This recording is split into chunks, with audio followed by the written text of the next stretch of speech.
When the RTX 4090 originally launched in late 2022, I thought it might be a little overkill. Most of the games at the time ran at solid frame rates with maxed out settings even at 4K and usually north of 100 FPS. Maybe aside from Cyberpunk, that game will melt any setup when it's maxed out. So naturally, me being a tech nerd I decided to look into buying an 8K TV to let it truly stretch its wings. I eventually landed on a good deal, if an equivalent of a price of a small car can be considered a good deal, on the 65-inch Samsung 900C 8K TV. It's a great alternative to OLED with its mini LED and QLED technology. The black levels are not quite the same, but they do quite well. So today I'm going to attempt to play a bunch of games in native 8K. The only rule I have is that I'm not allowed to launch any game in upscaling mode. The first boot is always going to be in native 8K, no resolution scaling, and then I might experiment with some DLSS if it's really, really bad. If you don't know how much 8K is, it's 7680 by 4320, which is equivalent of 4 4K screens put together. If you're curious about the specs I'm running, I've got a full list right here on the screen for you. So if you're interested, here's that part. Disclaimer, I'll be using NVIDIA Shadow Play to capture this footage as my capture card caps out at 4K at 60, so it's not quite good enough. And this video will actually go live on YouTube in 8K, so if you fancy it, you can click the little cog icon and change the quality to 8K. Even if you don't have an 8K TV, you can just, I guess, test your internet if you can stream 8K videos. So yeah, let's go. So we're starting off with Alan Wake 2. You can see it's at native 8K with no frame drain and medium settings. I've turned all ray tracing off because it's just impossible to run it with ray tracing at 8K at native, and you can see we're getting sort of mid-20s right here, which is honestly better than I expected. It is quite consistent, but we are in a less demanding area in the cities, sort of mid-game. You can see the game looks absolutely incredible. This is true native 8K with no resolution upscaling, no trickery going on. Medium preset. And with this game, to be honest, the presets on low and medium look very, very good, considering, they're supposed to be sort of the budget end settings. The game obviously looks better with ray tracing and high settings, but this still looks very, very good. I would obviously never recommend playing it like this because it's just impossible. So we're going to try and, just to see, we're going to try and put on the SS quality, which is 2880p, which is still higher than 4K. And we're going to put frame gen on. It takes a second to kick in over here, but you can see we're gaining like 30 FPS. So we're getting into 50s. The main problem with 8K at this low of a frame rate is that it introduces extreme ghosts, and you can see it behind Alan right here. That is, when I sort of pan around, it's very, very bad, but it is smooth, to be honest. Frame gen is still a wonderful, wonderful technology in my opinion, and it's honestly putting a lot of effort here. You can see that we're actually using almost 46 gigabytes of DDR5, which is insane, and 20 gigs of VRAM. The GPU is mostly at the high 90s. I mean, again, like frame gen is coming in here to save some of that resource. We are using 420 watts as well. We're pulling out a lot of power for this. Is it playable? Kind of. Would I recommend this setup ever? Absolutely not. Go on 4K, go on 1440p, enjoy smoother frame rates. But yeah, that's Alan Wake 2 at 8K. The second game we have is Baldur's Gate 3. And this is just a quick look at it. It's not a super demanding game. It's mainly CPU heavy. The GPU obviously is still not, having as easy of a time at 8K, but it is playable. We're getting some mid-50s, using about 10 gigs of VRAM, which is half of what Alan Wake needed. Also the same on the DDR5 RAM side. We're using about 19 gigabytes that you can see in the top left corner. Yeah, like I said, mid-50s, this is a slightly sort of mid-demanding area. It's not as demanding as some of the city areas and stuff, but you can see I'm very easily able to sort of glide around, zoom in, and there's no pitching or loading issues or anything like that. It's extremely high detail, so it's very much the eye candy sort of screenshot way to play the game. Would I recommend playing this? Again, probably not. It is playable. I probably wouldn't have struggled with it, in this setup, but it is kind of overkill. You can see I found this one sort of weird artifact in here going on. Maybe not artifacting, but sort of loading issue. I'm not sure if it's to do with the resolution, but you can see like the foliage or this sort of blood effect is kind of disappearing at this res. I did not have it at 4K, so it seems to be 8K related. So I give it like 7 out of 10. Playable, but not ideal. So next up we have Warzone 3. I'm keeping it at native 8K with mostly high to ultra settings. Not everything is maxed out, but it's mostly high. And for some reason, it just refused to find a game for me. You can see it's trying to find a game at 200 ping, which is just ridiculous. That's somewhere on the other side of the globe. So I sort of gave up on it, and I decided to just go into the gun range, run around a little bit. You can see we gain sort of mid-40s. Granted, this is the least sort of demanding way to play the game, if you can even consider playing it. So you can see I'm just running around, sort of, you know, checking the guns a little bit. I'm getting mid-40s in gunplay and in actual multiplayer. I guess I'd be getting about sort of high 30s to mid 30s. I don't think it would drop too much because multiplayer is mostly CPU heavy, and you know, the graphics is it's been handled quite well. I'd say I was expecting a little bit higher than this. Obviously, we're using shadow play as well in the background to capture this.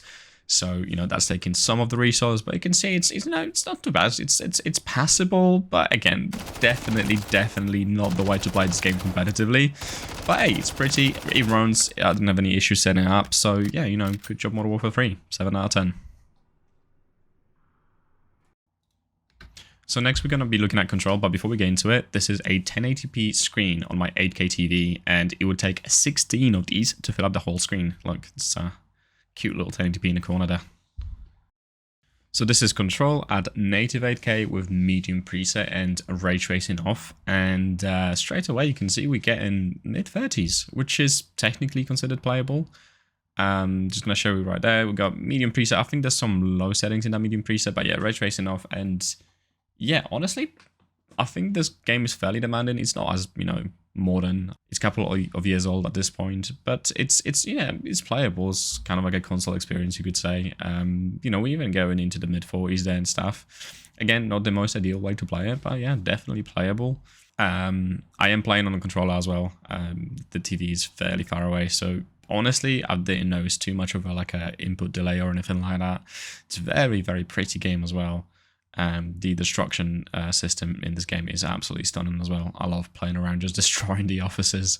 I'm sure you do too if you play this game.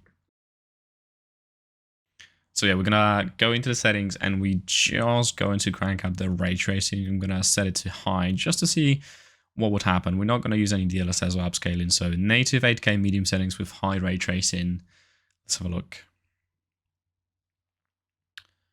Yeah, I don't think this is the way to play this game. We're getting sort of mid-teens, and I mean, do you know what? I can't really tell a huge difference between the ray tracing on and off. Maybe I'm just not looking in the right areas, but it is just crazy demanding. As it should be, you know, ray tracing is still a very demanding setting even in 2024. But hey, at least we're getting a very consistent 16 FPS. So, you know, there's that. So next up we have Dead Space. I'm running it at native 8K with low settings. It's a fairly demanding game, so this is the 2023 remake. I'm yet to play this game. I've not really played it back when it came out on the 360 and the PS3. I think it was like 2008.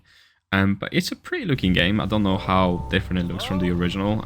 Getting mostly consistent 30 to my surprise. It's not dropping too much, and I guess I'm getting the true 360 experience from back in the day. If you play this game, let me know if you like it, let me know if you recommend it. I might play it. It's basically on Game Pass, so that's the reason why I own it right now. And yeah, it's you know what, I'm not gonna play it in 8K. It is dropping from 30, but with a decent 4K setup, I've got a 4K monitor as well. Yeah, I might give it a go, honestly. I was expecting worse. I've heard this game is fairly demanding, and it's much better looking than its original release. So yeah, you know, let me know if you've played it, what you think about it, if you recommend me playing it, and if it's good, you know, I hope they make Dead Space 2 and 3 as well. I've heard those games look quite pretty too. So yeah, Dead Space 1, well done. Location error. Employee not found. I can't reach security. Same for the chief engineer. So next up we have Lego Fortnite. I decided to try the new Lego version of Fortnite instead of the regular one, just to see what kind of settings we can expect. You can see it's on native 8K. I have set it to mostly high settings. without ray tracing and no resolution upscaling, just to see how well it can run. I reckon it'd be quite good. Regular Fortnite is not too demanding these days if you don't use ray tracing. I'm just gonna wait for it to load in, and yeah, it's honestly not too bad. We're getting sort of high 30s, low 40s. I'm sure this is not the most demanding example I could make. You know, if you have more buildings, more players, and more NPCs on the screen, I'm sure it drops a little bit, but it's playable. It's a very pretty game, honestly. If you can crank up the settings, maybe not at 8K, and you know, lock it maybe at 60, then I definitely recommend it. I have previewed it a little bit before this video. You can see I built a little shack and, you know, run around a little bit. And, you know, love it or hate it, Fortnite is definitely doing something unique when it comes to introducing new modes and new things to do. But yeah, honestly, quite playable. Again, wouldn't recommend exactly playing it on native 8K. Maybe if I introduced DLSS at quality, which is, as you've seen earlier in Alan Wake 2, it uses 2880p resolution at DLSS quality, so still higher than 4K. Of course, it's not very practical at all. You know, if I'm gonna play it properly, I'm probably gonna play at 4K. But yeah, it's not bad. Very pretty, very playable. Had no issues launching out as well. So well done, Fortnite Lego. You know, very playable. So next up was going to be Hogwarts Legacy at 8K, but you can see I've run into a little bit of an error when the shaders were compiling, out of memory error, which is quite bizarre because I have run the game at 8K before. But honestly, it's a hit or miss with Hogwarts Legacy. Sometimes it runs, sometimes it doesn't. There is an 8K video of me playing it on my channel when I did get it to work. I'll link it here somewhere or in the description. But yeah, very disappointing. Hogwarts Legacy, 0 out of 10. Our next game is going to be Metro Exodus. We're going to play at 8K with ultra settings and ultra ray tracing. This used to be benchmark title a couple of years ago because it used to be super demanding when it originally came out. It still kind of is to this day. It's still a very pretty game, but it's obviously been overshadowed by, you know, likes of Alan Wake 2 or even the new Pandora game from Avatar. But you can see here it's actually struggling to hit 30. Granted, we're using ultra settings at native resolution.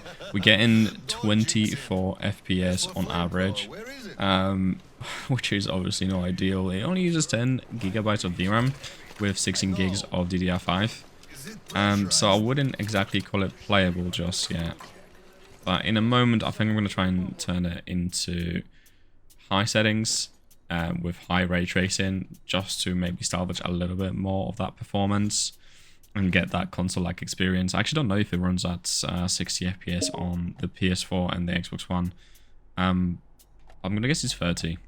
If it's not, you know, correct me in the comments below, please. But yeah, we're gonna turn ray tracing to normal and leave the settings at high and see if we can salvage this.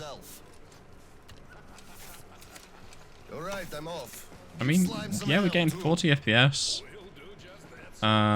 It's way better, you know, dare I say playable. I wouldn't say this is like my most ideal way to play this game. It's definitely an FPS, so, you know, if you can help it, you want to get at least 60 FPS with FPS games. So very pretty to look at, you know, to this day. Just gonna skip ahead a little bit to something more interesting.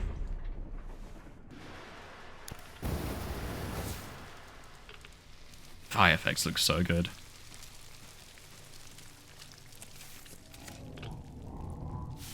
But yeah, like I said, not the most responsive. I'm sensing a bit of an input delay when playing with a controller at below 60. We hit in 50s occasionally.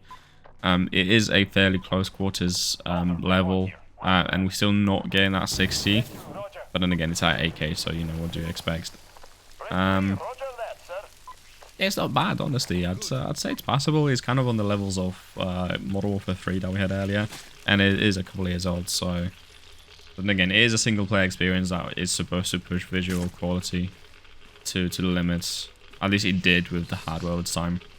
Yeah, not bad, Metro Exodus. Probably give it 7.5 out of 10.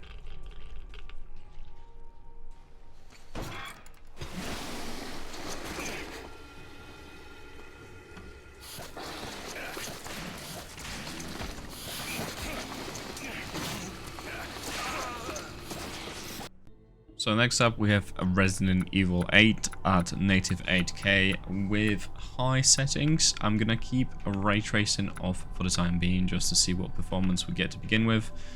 For some reason the model quality bar in Resident Evil is red regardless of what I do. You can still see I have 7 GB of VRAM to spare.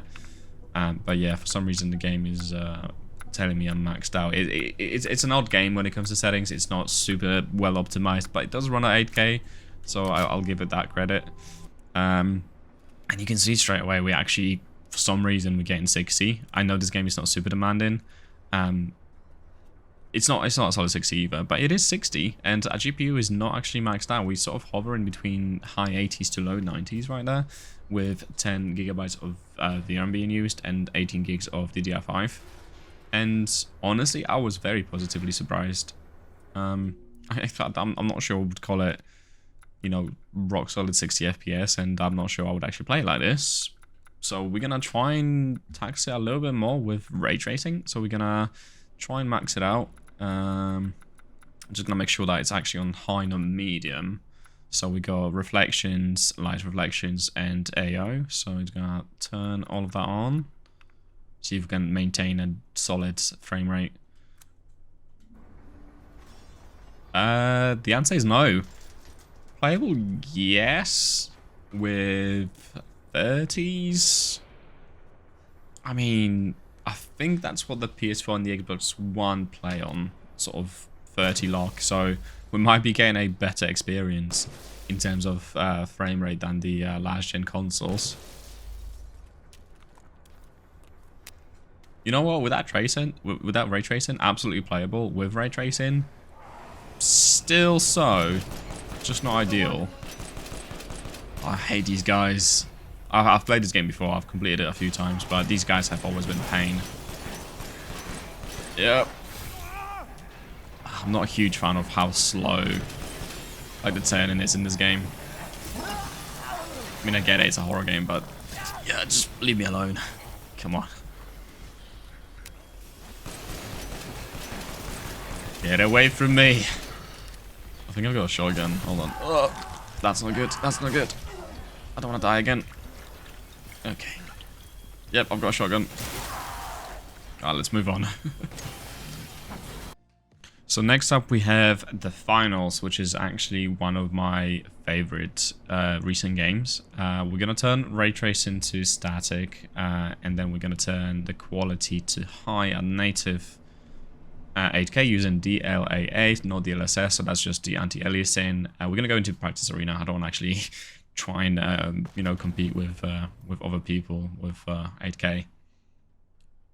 But yeah, straight away you can see we're getting a playable frame rate. We're getting sort of mid 40s. The game looks incredible actually. I was surprised how well it looks. I think it uses screen space reflections when you have ray tracing set to static, so technically set to off. Yep, yeah, you can see it's screen space reflections. Obviously, this is one of the most like competitive games that I've shown today, so I would highly recommend to try and get above 60. You want to aim for at least 90 to 120. You know, more if you can display it with your monitor. I'm using a 4K 165Hz monitor when I do play this game normally, but you know, for the sake of this video, does the game play? Yes. Would I play it like this? Absolutely not. This is. I mean, I'm struggling to hit the targets with the controller anyway, let alone at, you know, under 50 FPS. There's a moment to get 60. It's, yeah. I mean, again, pretty game, runs quite well, and the fact that it runs at all is quite impressive. Not every game is well optimized for all sorts of resolutions, but it being a competitive title, yeah, no, it's done quite well. Honestly, well done. So I'd give it an 8 out of 10, even though you shouldn't play like this. So I was going to end this video with Starfield, but whatever I do, it does not recognize 8K as a playable resolution. I'm sure there's a hacky way of going into configs and, you know, setting it manually somehow, but I just don't have the energy to do it. So I'm going to end the video here. Thank you so much for watching. I hope you got something out of this. I'm going to link my 8K playlist if you're interested. But other than that, I'll see you in the next one.